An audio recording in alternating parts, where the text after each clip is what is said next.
तो शुरू करते हैं पैनक्रियाटाइटिस से। In acute pancreatitis there is praying posture.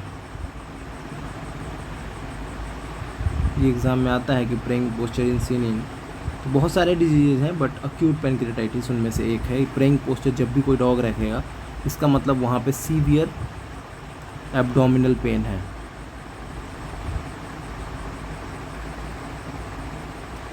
It is characterized by steatitis. It means inflammation of yellow fat.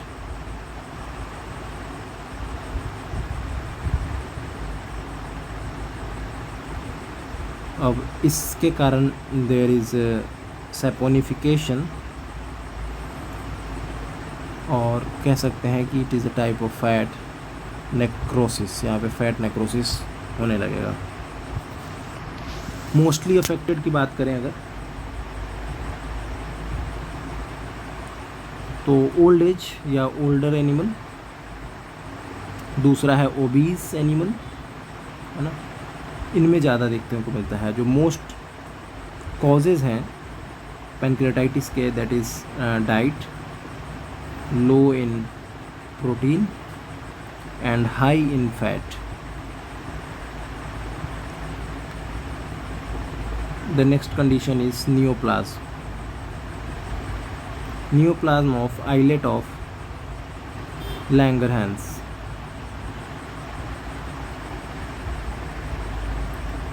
It produces gastric ulcer as well as there is ulcer in jejunum. It is also called as canine Zollinger-Ellison syndrome. The next is atrophy of pancreas, या फिर in the case of chronic pancreatitis. In case of chronic pancreatitis, there is atrophy of pancreas. More common अगर breed की बात करें, it is German Shepherd dogs, and the sign and symptom here is coprophagy is seen. So coprophagy can be seen. अब बात करते हैं कि pancreas के फंक्शंस के टेस्ट के बारे में बात करते हैं। First is faecal examination. So in the faecal examination the yellow coloured, clay coloured consistency as well as foul smell. So there is foul smell. Staining की बात करते हैं। Staining, so in the staining of fecal fat, for the staining of fecal fat, Sudan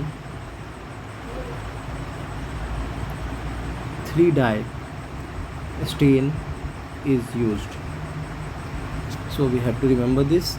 And for the staining of starch granule in the fecal matter, that this is for fat and this is for starch granule.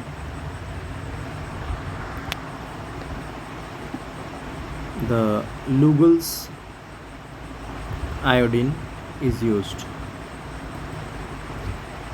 Urine test में कुछ serum की बात करेंगे तो there is serum amylase,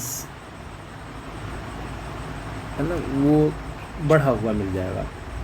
lipid की बात करें तो सीरम में लिपिड में इंक्रीज एक्टिविटी ऑफ लाइपेज, जैसे कि for example if we talk about the cat, there is increase activity of lipase. There is जब भी सीरम एनालिसिस कर रहे हैं तो लाइपेज की एक्टिविटी यहाँ पे बढ़ चुकी रहेगी और calcium level will decrease specially in the acute pancreatitis. तो ये फीकल टेस्ट की बात हो गई। डाइजेशन टेस्ट की बात कर रहे हैं।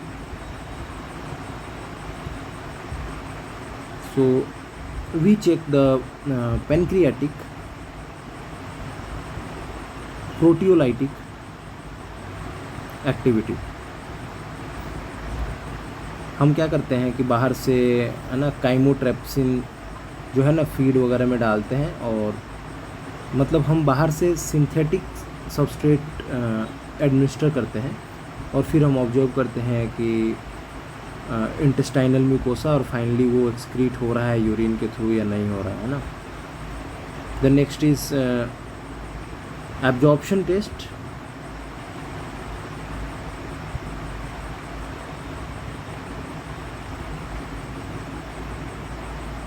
वो जनरली एब्जॉर्प्शन टेस्ट जो है ये it is for done for the lipase activity. So pancreatitis. Now coming to the stomatitis. It is inflammation of oral mucosa. Stomatitis different types के हैं, उन सबको यहाँ एक साथ लिख लेते हैं। First is vesicular. So vesicular stomatitis it is seen in FMD, swine vesicular disease. Next is erosive stomatitis seen in rinderpest. Next is ulcerative. Ulcerative is seen in bovine viral diarrhea. Malignant catarrhal fever. Next is papular stomatitis. It is seen in ORF, also called as scaby. Necrotizing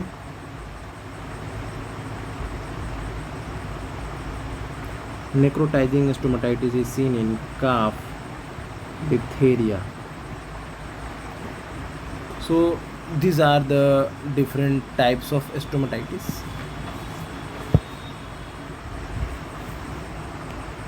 Now the another condition, that is sialoadenitis.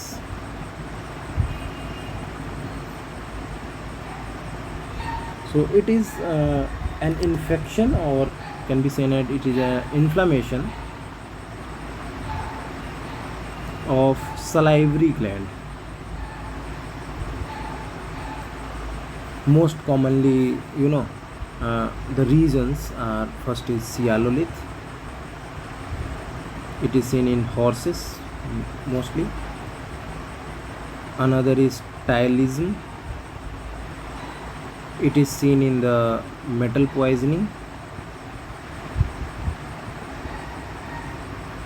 And pharyngeal diverticulum.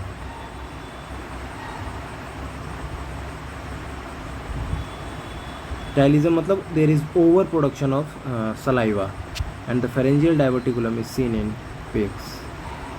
तो ये सारे आपको ना याद रखना है कि टाइलिज्म या सियालोलिथ मोस्ट कॉमनली किस में मिलता है।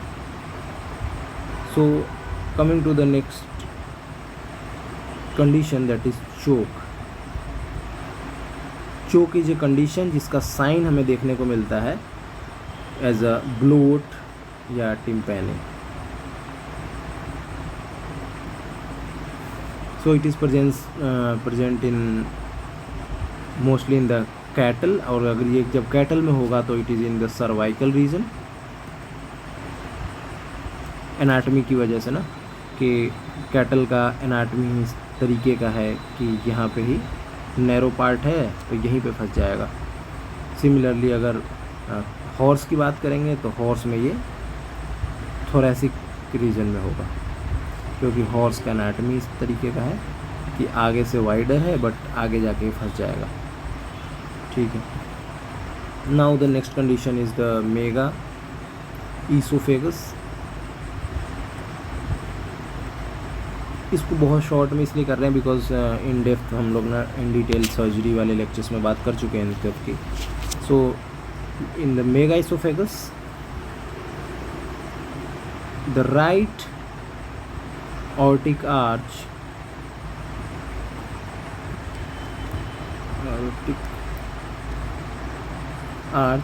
is persistent. अगर अपन पैरासाइट की बात करें तो देयर इज ए स्पाइरोसर्का लूपी है ना, and गोंगाइलोनीमा पल्क्रम.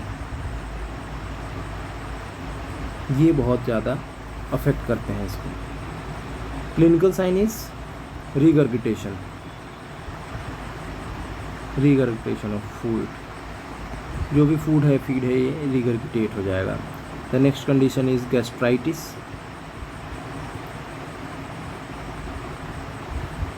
Various type of gastritis is seen. First is haemorrhagic as seen in Clostridium septicum, granulomatous,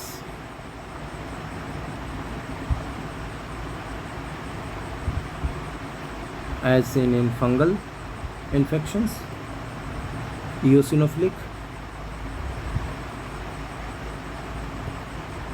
it is seen in Toxocara canis. और इसमें जो होता है दैट इज़ फोकल वाला है ना. और haemorrhagic septicaemia it is diffuse one. Next is catarrhal type. तो कैटारल इज सीन जब भी whenever there is goblet cells are affected, तब ये देखने को मिलेगा. जैसे कि रिंडे पेस्ट है ना, तो इस टाइप की चीज़ें मिल जाएंगी. Coming to the bloat. Bloat दो तरीके का होता है. फर्स्ट इज फ्रोदी है ना, and another one is free gas. The frothy one it is most dangerous. यही सबसे ख़तरनाक वाला है ना. इसमें गैस पास ऑन ही नहीं हो पाएगा, आउट नहीं हो पाएगा, और इससे फिर फंस जाता है ना. फ्री गैस तो ठीक है. यहाँ पे तो आप जैसे ही गैस्ट्रिक ट्यूब डालेंगे तो बाहर आ जाएगा. Now coming to the gases. जो मेनली जो गैसेस होते हैं, इस गैसेस की बात करते हैं. तो ये gases these are mainly CO2, carbon monoxide, H2S, HCl. ये सारे गैसेस होते हैं present in the bloat.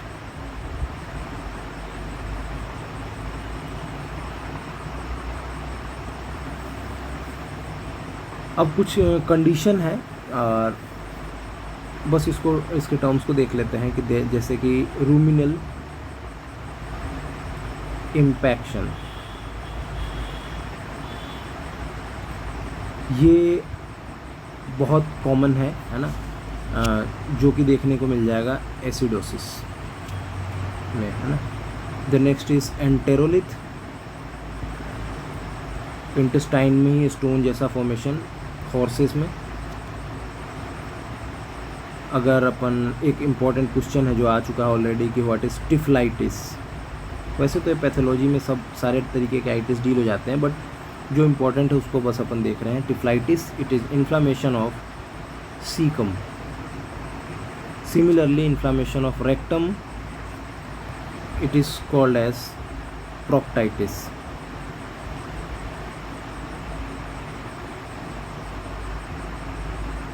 Okay, liver की बात करते हैं. In liver coagulative necrosis is most scene.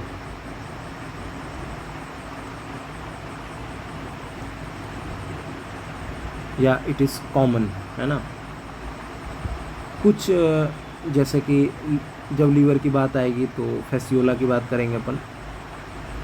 So in the fasciola infection जो नेक्रोसिस होती है इट इज़ फोकल.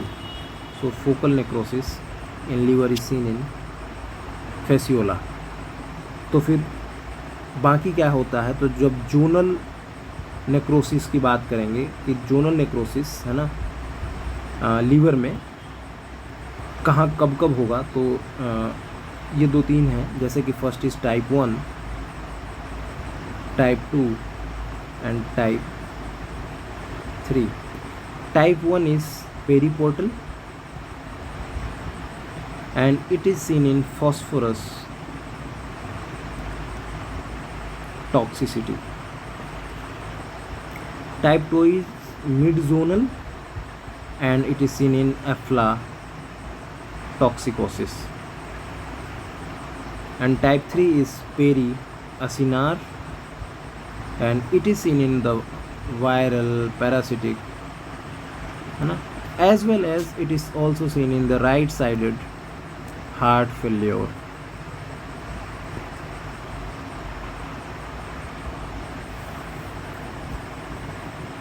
बहुत ज़्यादा अगर अपन इससे भी जोनल से भी बात करें तो मैसिव नेक्रोसिस की बात करते हैं.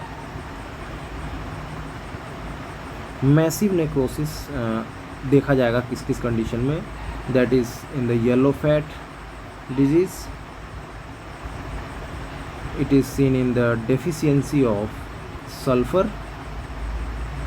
and vitamin A. It is seen in the hepatosis.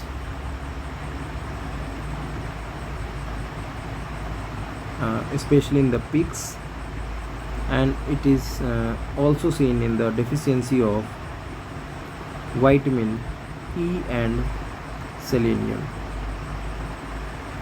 हमने सिरोसिस की बात पहले कर ली है, और सिरोसिस में हमने पहले देख लिया है कि in cirrhosis the architecture of liver is lost. और टॉक्सिसिटी की बात कर चुके हैं कि in copper toxicity the cirrhosis can be seen. Now coming to the lipidosis.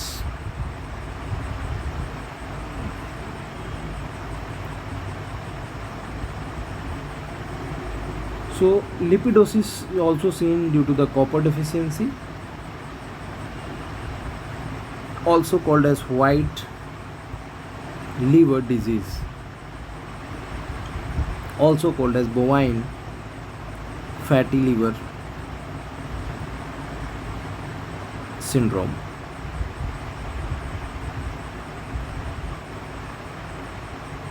The next is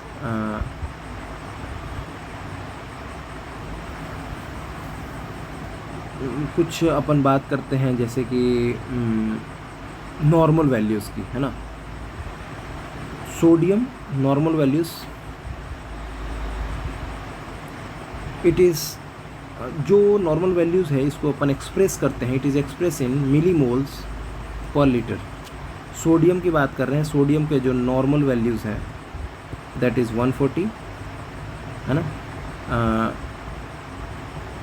अगर डॉग एंड कैट्स की बात करें तो ये कैटल की बात कर रहे हैं अपन, अगर डॉग एंड कैट की बात करें it is around 107. And potassium की बात करें तो इट इज़ 4 to 6 मिलीमोल्स पर लीटर. ये ऑल स्पीसीज़ की बात कर रहे हैं अपन, सब में ऐसा ही है. क्रिएटिनिन की बात करते हैं. Creatinine it is expressed in mg per dl. Just remember that normal values is 1 to 2 mg per dl in all species. Dogs and cats की बात करें तो in dogs and cats it is 0.5 to 1.5 mg per dl. Blood pH की बात कर रहे हैं तो it is around 7.3 to 7.45. If pH less than 7.35 it will be considered as acidosis. Yeah, in the acidosis it is found. And if pH greater than 7.45 it is seen in alkalosis. बात कर रहे हैं कुछ condition जैसे कि metabolic alkalosis, ये सब reasonings में आते हैं ना कि मेटाबॉलिक एल्कोलोसिस कब होगा, when the chloride ion is lost, it is lost in vomition. तो वोमिशन होगा तो it will cause metabolic alkalosis. तो जैसे ही एल्कलोसिस ऑलरेडी हो चुका है तो just remember that RL should not be given because already there is alkalosis, therefore the fluid of choice will be NS. Similarly in the metabolic acidosis, there is it is condition developed due to the diarrhea, bicarbonate loss हो चुका है यहाँ पे, so the treatment will be या choice of the fluid will be RL. Here NS is not given, है ना, generally not given. Coming to the pharyngeal paralysis.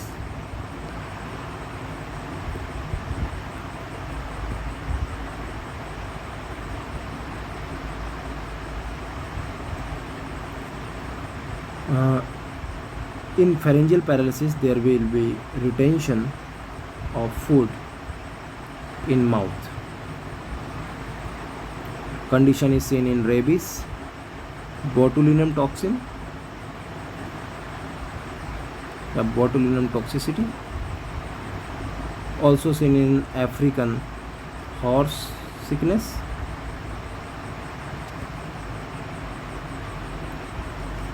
Food जो है they can be aspirated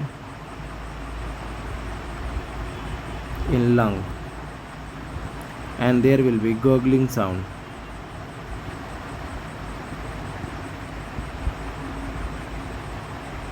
अगर partial pharyngeal paralysis है, if there is partial pharyngeal paralysis,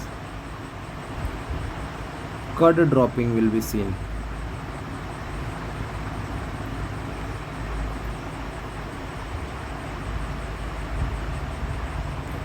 So now coming to the gastric या peptic ulcer.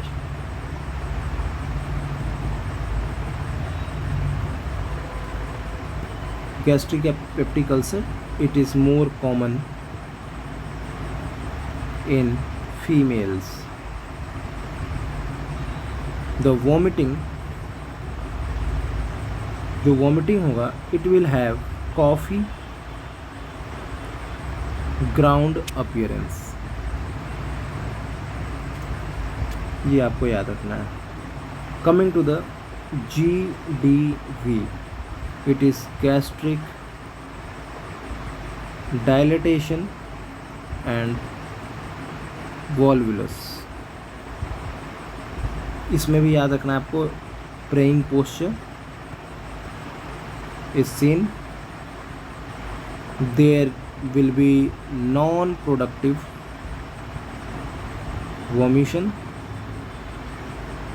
GDV is seen in males more frequently than in females. Predisposing breed, it is deep-chested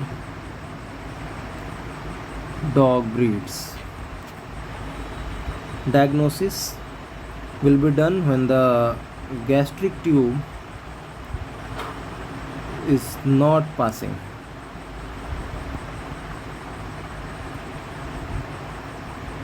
That means that there is some sort of dilatation is there. Now coming to the simple indigestion, it is common in ruminants. It leads to the metabolic alkalosis.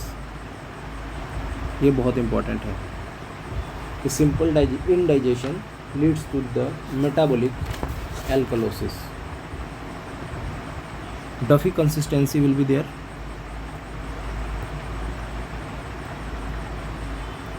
Of rumen will be there. Now coming to the ruminal impaction.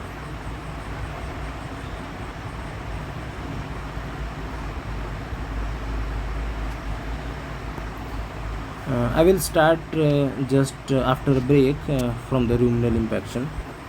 Stay tuned.